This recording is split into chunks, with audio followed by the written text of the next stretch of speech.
So today we're going to change spark plugs for a Mercedes B-Class. It's a very easy thing to do. You can locate your spark plugs right there if you follow those cables here. So these are actually the cables which are going to the spark plugs.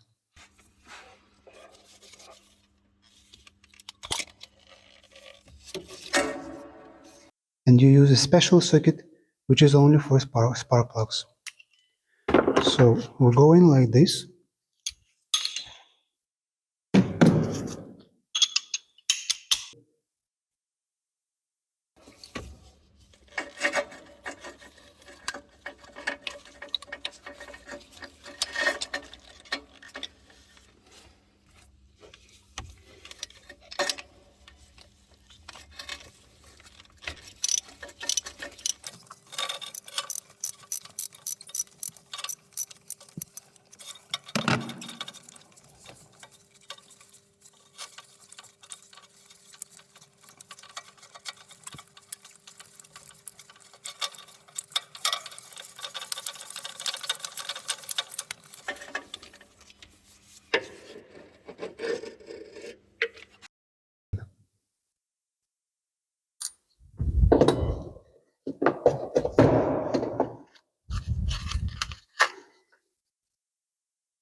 So let's compare those.